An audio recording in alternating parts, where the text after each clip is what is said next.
তো hello guys, আমি অনেক দিন যাবত তো ভিডিও ছাড়ি না, ইউটিউবে ছাড়া বন্ধ করে দিয়েছিলাম। তো অনেক দিন পর ছাড়ছি। দেখো, আমি শপিং মলে চলে এসেছিলাম, বাপের বাড়ি এসেছিলাম জামাই ষষ্ঠী উপলক্ষে। তো এসে মা হচ্ছে জামাইকে যা দিবে তার জন্য মলেতে নিয়ে গেছিলো।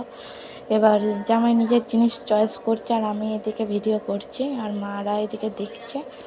তো আমরা এই যে আমার হাজব্যান্ড আর আমরা এইদিকে চারিদিকেই ঘোরাঘুরি করছি, কিন্তু কিছু পছন্দ হচ্ছে না মলটাতে।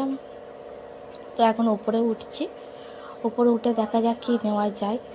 তো যাই হোক, আমার হাজব্যান্ডের বিশাল গেঞ্জি পর্যন্ত জামার থেকে টি শার্টটাই বেশি পছন্দ করে, তাই ও টি শার্টই খুঁজছিল। তো লাস্টে এখানেও কিছু পাওয়া যায়নি। ওইদিকে দেখছে, ওইদিকেও ওর শর্ট, তো ওর গেঞ্জি পাওয়াটা খুব ডিফিকাল্ট লাগছিল। তো যাই হোক, অনেক কষ্টে খুঁজে পাওয়া গেছিলো। এই যে অনেক কষ্টে খুঁজছিল আর আমি এইদিকে দেখছিলাম গেঞ্জিগুলো কীরকম কী।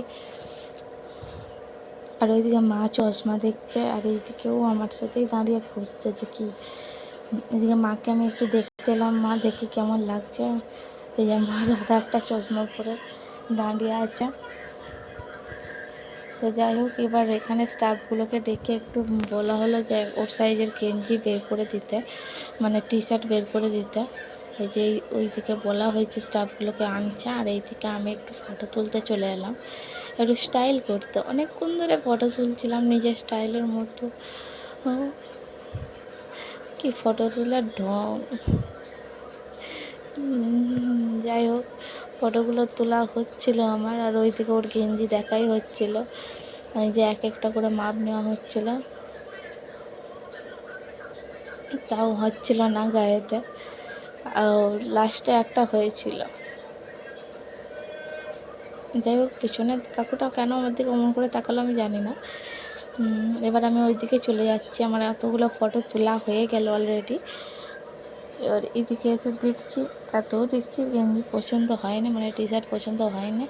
লাস্ট আমি ওই দিকটা একটু ঘুরতে গেলাম, দেখে এই দিকটা কী আছে। এই উপরেরটা না পুরোটাই জেন্টস, মানে সব ছেলেদের জামা কাপড় পাওয়া যায়। আমি এদিকে সেন্টগুলো একটু দেখছিলাম, বাই ওয়ান গেট ওয়ানের ছিল, ভালো ভালো সেন্টই ছিল, অফার ছিল। এদিকে ব্যাগ ছিল, এদিকে বাচ্চাদের খেলনা ছিল, অনেক কিছু ছিল। তো যাই হোক, কালকে বাড়ি চলে যাব, তাই আজ এই কেনাকাটা, এই যে এই লাস্টে এই দুটো গেঞ্জি পছন্দ হলো। তারপরে আমরা শপিং মল থেকে চলে এসেছি বাঙালি আড্ডার, বাগনান বাঙালি আড্ডার কিছু খেতে। তো এখানে বসে পড়েছি, দিয়ে অর্ডার দেওয়া হচ্ছিলো, মা অর্ডার দিচ্ছিল। খাবার আসতে বিশালই লেট করে, কিন্তু রেস্টুরেন্টটা দেখতে আমার খুবই ভাল লাগে। এই রেস্টুরেন্টে যতবারই আসি না কেন, এখানেই খেতে আসতে আমার খুব ভাল লাগে। এর ওপরেও আছে, দোতলাও আছে, কিন্তু আমরা নিচটাতেই বসি। তো প্লেট দিয়ে দিয়েছে, এবার খাবারের অপেক্ষা কখন আসবে। তো একটা চলে এসেছে, নুডলস চলে এসেছে, যেটা আমার বড় মশাই খাবে। এদিকে মারা বাটার নান রুটি নিয়ে নিয়েছিল, আর এদিকে চিকেন কষা দিয়ে দিয়েছিল, ওটা মায়েদের জন্য। আর এইটা আমার বিরিয়ানি, ভাইয়ের পিৎজা।